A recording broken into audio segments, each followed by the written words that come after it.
नाम का वर्ण कर लिया, वो मानो सब वर्ण कर लिया। अशोक जी बुला ले तो मेरे भाई बहन, इसलिए भगवान नाम का आश्रय जीवन में होना अति आवश्यक है। तो गोस्वामी तुलसीदास जी महाराज कहते हैं, रघुपति चित्रकूट बसे नाना, रघुपति चित्रकूट बसे नाना, चरित किए श्रुति सुधा समाना, चरित किए श्रुति सुधा समाना, बहुरी राम यश मन अनुमाना, बहुरी राम यश मन अनुमाना, होई हई वीर सबहि मोहि जाना, होई है वीर सबहि जाना, बहुरी राम असमन अनुमाना, बहुरी राम यश मन अनुमाना, होई हई वीर सबहि मोहि जाना, होई है वीर सबहि मोहि जाना। चित्रकूट में भगवान मर्यादा पुरुषोत्तम राम लीला कर रहे हैं। भगवान रामचंद्र जी के मन में विचार आया कि अब मैं चित्रकूट में ज्यादा समय तक रहूंगा तो होई हई भीड़ सब ही मोहि जाना, यहाँ के लोग मुझे जान गए हैं, अब बड़ी भीड़ होगी, इससे अच्छा है कि हम यहाँ से आगे बढ़ें। तो चित्रकूट से भगवान मर्यादा पुरुषोत्तम राम आगे बढ़े। अत्रि ऋषि के आश्रम पर मेरे प्रभु पहुंचे। अत्रि के आश्रम जब प्रभु गए हूँ, सुनत महामुनि हर्षित भयहूँ। अत्रि ऋषि के आश्रम पर मेरे प्रभु का पदार्पण हुआ। अत्रि ऋषि दौड़ करके आगे आए, प्रभु के चरणों में प्रणाम किया। रघुनंदन दौड़ कर पकड़ लेते हैं, अरे प्रभु मैं यहाँ आया हूँ, मैं आपको प्रणाम करूंगा। तो अत्रि ऋषि अपने आश्रम में लेकर के गए दिव्य, और रघुनंदन का चरण प्रक्षालन किए हैं, पूजन किए हैं। मुनिवर अतिथि प्राण प्रिय पाए, प्राण प्रिय अतिथि पाए, पूजन किया, वंदन किया। उपदेश दिया रामचंद्र जी को। रामचंद्र जी ने जब धर्म के विषय में पूछा तो उपदेश दिया। और बंधुओं, अब प्रभु ने धीरे से इशारा दिया सिया को, सिया यहाँ माँ अनुसुईया रहती हैं।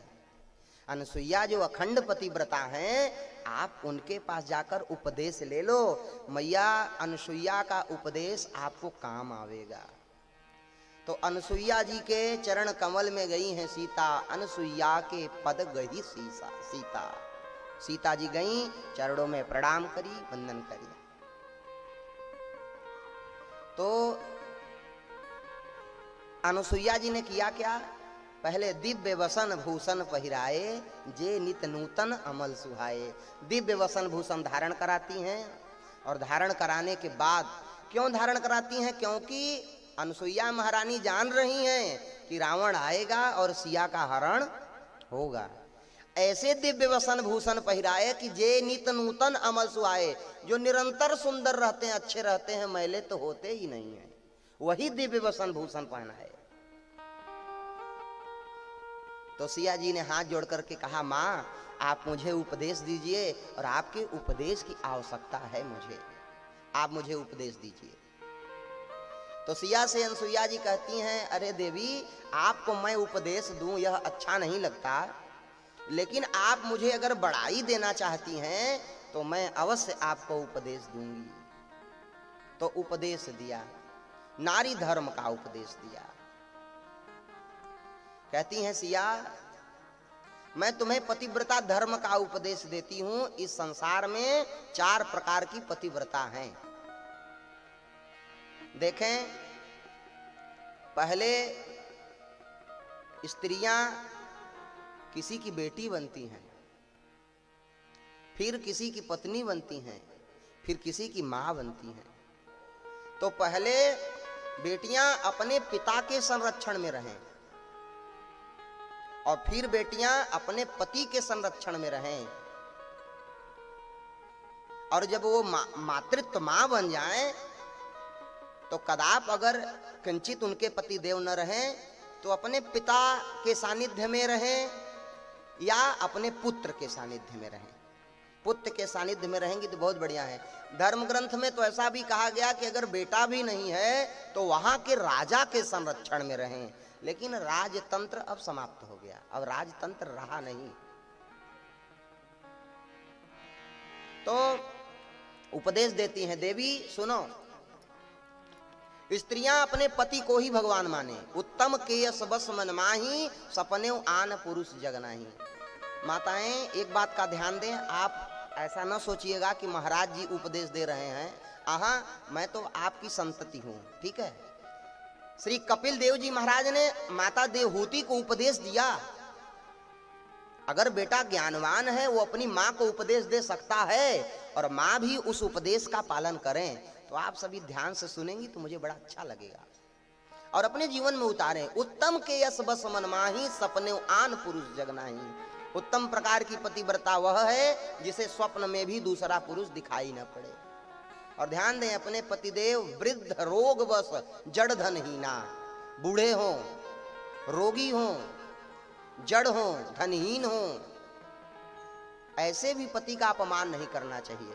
वृद्ध रोग बस जड़ धनहीना, अंध बधिर क्रोधी अति दीना। अंधा हो, बहरा हो, क्रोधी हो, अति दीन हो, ऐसे पति कर किए अपमाना, नारी पाव जमपुर दुख नाना। ऐसे भी पति का कभी अपमान नहीं करना चाहिए। माताएं पुरुष को भगवान माने और पुरुष भी माताओं को देवी माने, ये नियम है, ये सनातन धर्म का नियम है। द्वितीय प्रकार की पतिव्रता कौन होती है? मध्यम पर पति देखई कैसे, भ्राता पिता पुत्र निज जैसे।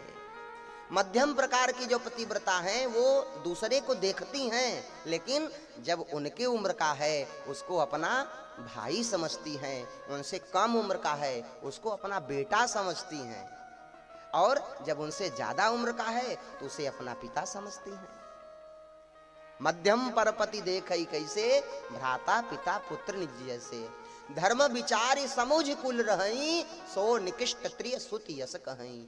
तीसरी कनिष्ठ प्रकार की पतिव्रता होती हैं, धर्म को विचार करके अपने कुल में बची रहती हैं। और चौथी नाम की पतिव्रता होती हैं। तो मेरे भाई बहन, माताएं पुरुष को भगवान माने, माताएं पतिव्रता धर्म का पालन करें।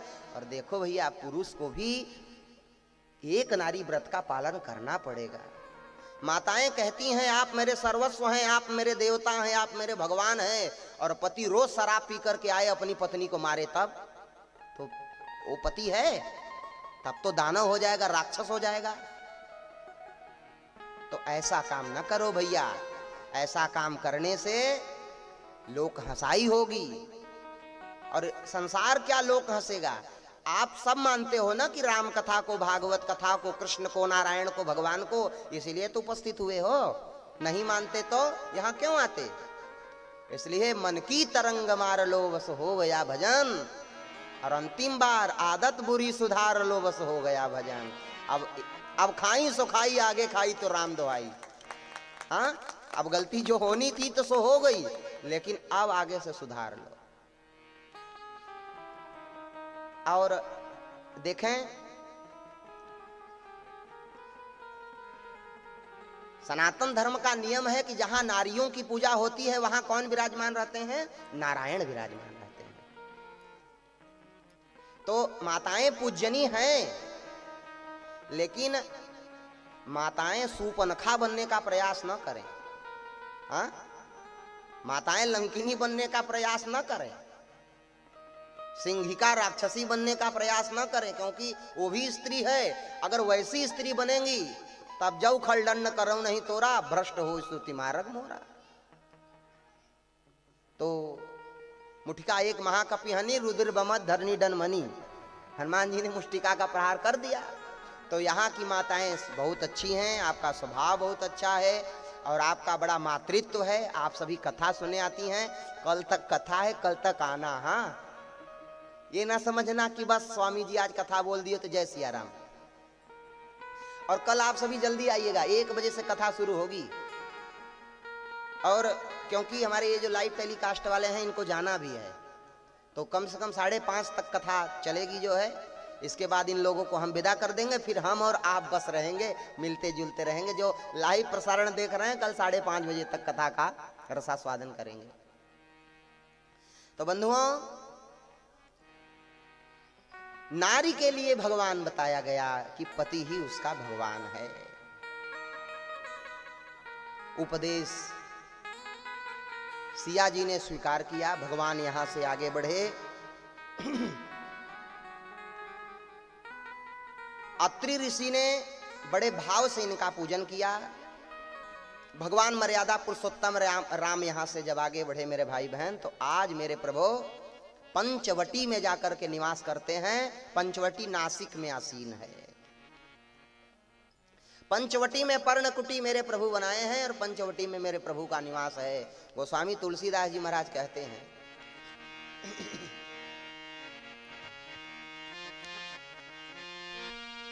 जय हो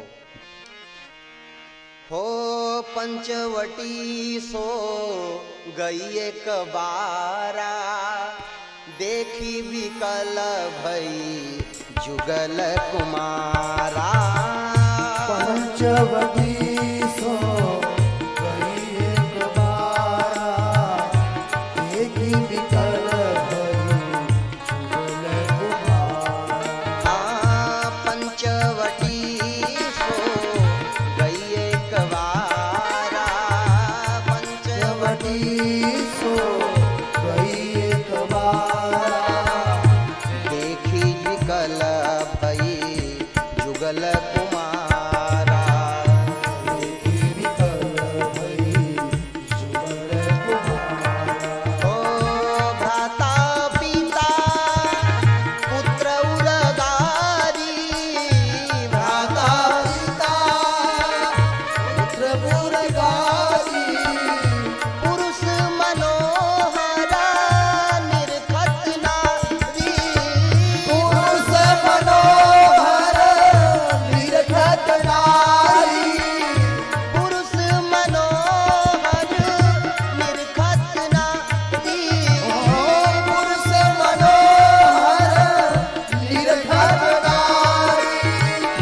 पंचवटी सो गई एक बारा, पंचवटी सो गई एक बारा, देखी विकल भई जुगल कुमारा। देखी विकल भई जुगल कुमारा। भगवान मर्यादा पुरुषोत्तम रामचंद्र जी का निवास पंचवटी में हुआ है। एक देवी आई है नकली बन करके, क्योंकि असली तो नहीं है, स्वरूप बदल करके आई है। उसका नाम है क्या? सूपनखा। अब ध्यान दें, सूपनखा किसे कहा जाए? सूपनखा, जिसका नख सूप की तरह हो। तो आजकल सूपनखा की भतीजियों की भी कमी नहीं है, हाँ? बहुत भतीजियां हो गई सूपनखा की। तो इसका परिचय क्या है? ये रावण की बहन है। इसका जो हृदय है वो बड़ा दारुण है, अहिनी है, दुष्ट है हृदय इसका।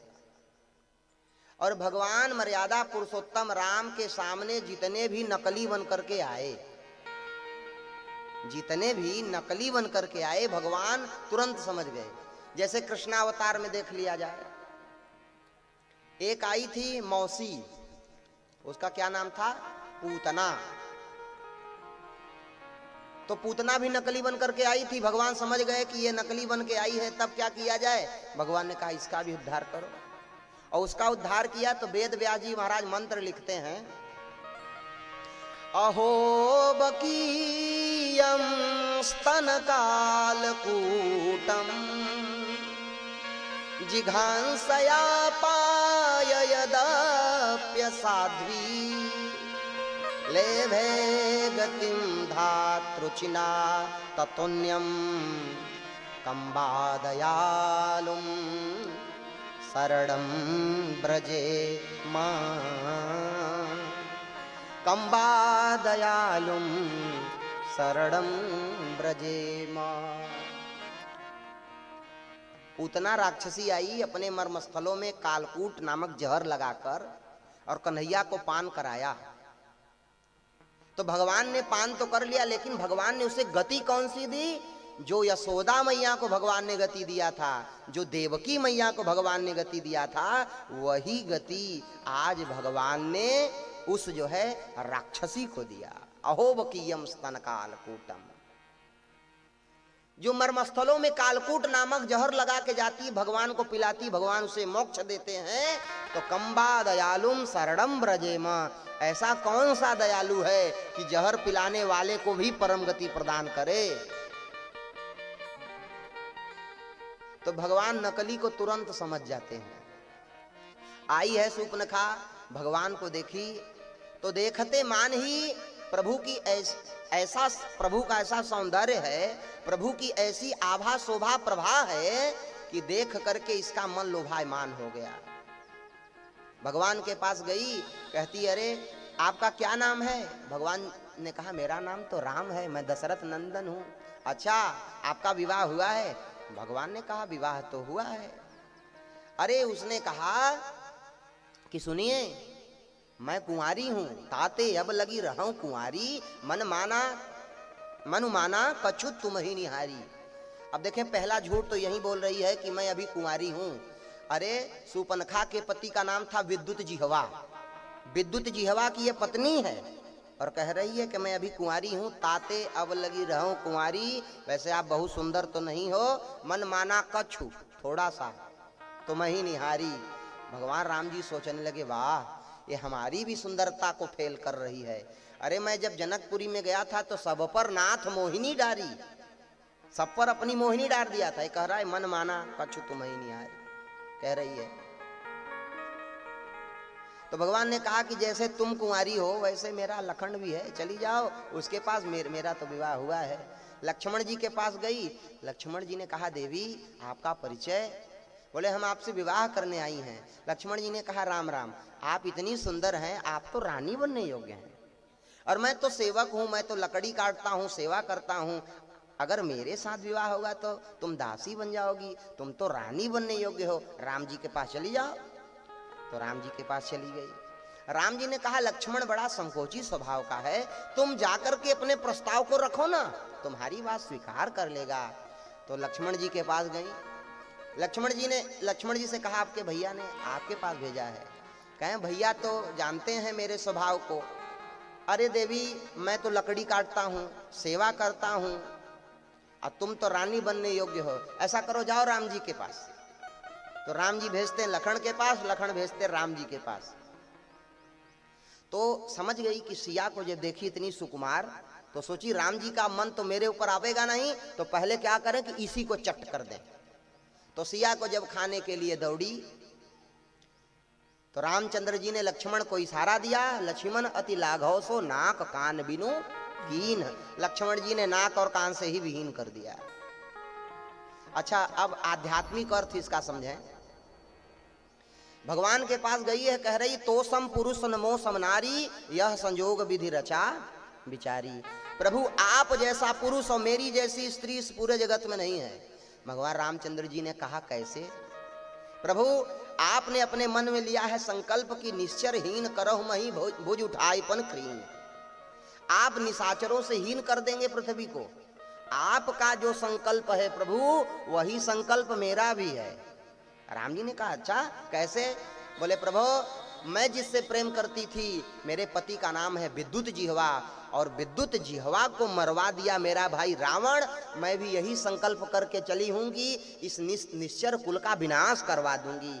तो आप जैसा पुरुष और मेरी जैसी स्त्री इस पूरे जगत में नहीं है। आइए दोनों मिल करके एक साथ निशाचरों का नाश करते हैं। बोलो जय सिया राम। आओ मिल करके एक साथ निशाचरों का विनाश करते हैं। तो आध्यात्मिक अर्थ हो गया। तो लक्ष्मण जी ने बात प्रभु की समझ गए। अच्छा ये मुलाकात करने आई है, मिल के युद्ध करना चाहती है, तो देवी चलो अब हम तुमसे ही कार्य प्रारंभ करवाते हैं, पहले तुम्हारा ही नाक कान काटेंगे। लक्ष्मण जी ने नाक कान काट दिया। तो मनहु चुनौती